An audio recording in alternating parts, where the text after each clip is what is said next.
Hi, Canada to India part 2 log. ಮೊದಲನೇ ಲಾಗ್ನಾಗ ಹೇಳಿದ್ದೆ ನಿಮಗೆ ನಾನು ನಮ್ಮ ಫ್ಲೈಟ್ ಕ್ಯಾನ್ಸಲ್ ಆಯ್ತು ಅಂತ ಹೇಳಿ.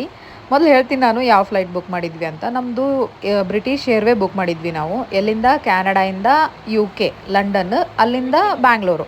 ನಾವು ಚೆಕ್ಕಿನ್ ಎಲ್ಲ ಮಾಡಿ ಇನ್ನೇನು ಫ್ಲೈಟ್ ಬೋರ್ಡ್ ಮಾಡಬೇಕು ಅಂದಾಗ ಒಂದು ಸುದ್ದಿ ಬರ್ತದೆ. ಏನಪ್ಪ ಅಂದ್ರೆ UK ಒಳಗೆ ಅಂದ್ರೆ ಲಂಡನ್ಯಾಗ ಆ ಏರ್ಪೋರ್ಟ್ನಾಗ ಫೈರ್ ಆಗೈತಿ, ಏರ್ಪೋರ್ಟ್ 48 ಅವರ್ಸ್ ಬಂದ್ ಮಾಡ್ತಾರಂತ.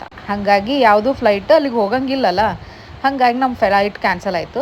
ಆದ್ರೆ ಬ್ರಿಟಿಷ್ ಏರ್ವೇಸ್ದವರು ಭಾಳ ಚಲೋ ಕೇರ್ ತೊಗೊಂಡ್ರು. ನಮ್ಗೆ ಹೋಟೆಲ್ ರೂಮ್ ಬುಕ್ ಮಾಡಿಕೊಟ್ರು, ಪಿಕಪ್ಪು ಡ್ರಾಪ್ ಎಲ್ಲ ಮಾಡಿದ್ರು. ಮುಂಜಾನೆ ಎದ್ದುಗಳೇ ನಮ್ಗೆ ಬ್ರೇಕ್ಫಾಸ್ಟ್ ಇತ್ತು. ಬ್ರೇಕ್ಫಾಸ್ಟ್ ಟೈಮಿಗೆ ನಾವು ಕಸ್ಟಮರ್ ಸರ್ವಿಸಿಗೆ ಕಾಲ್ ಮಾಡಿಕೊಂಡು ಏರ್ವೇಸ್ನ ಚೇಂಜ್ ಮಾಡಿದ್ವಿ. ಲಕ್ಕಿಲಿ ನಮಗೆ ಮಧ್ಯಾಹ್ನ 3:30 ಬೇರೆ ಫ್ಲೈಟ್ ಸಿಕ್ತು. ಹಾಗಾಗಿ ಏರ್ಪೋರ್ಟಿಗೆ ಮತ್ತೆ ವಾಪಸ್ ಬಂದು ಇಲ್ಲಿ ನೋಡ್ರಿ ಮತ್ತೆ ಹೊಳ್ಳಿ ಲಗೇಜ್ ಹಾಕಕತ್ತೀವಿ. ಈ ಲಗೇಜ್ ಹಾಕೋದು ತೆಗೆಯೋದು ಮಾಡಿ ನನಗೆ ಈ ಜರ್ನಿ ಒಳಗೆ ಇಷ್ಟೇ ಸಾಕಾಯಿತು ಅಂತಂದ್ರೆ ಅದು ಹೇಳೋಕ್ಕಾಗಲ್ಲ ಬಿಡ್ರಿ. ಇವಾಗ ಮತ್ತು ಲಂಚ್ ಟೈಮ್ ಇತ್ತು, ಇನ್ನೂ ಭಾಳ ಟೈಮ್ ಇತ್ತು ಅಂಥೇಳಿ ಲಂಚ್ ಮಾಡಿದ್ವಿ ಅಲ್ಲೇ ಏರ್ಪೋರ್ಟ್ನಾಗ.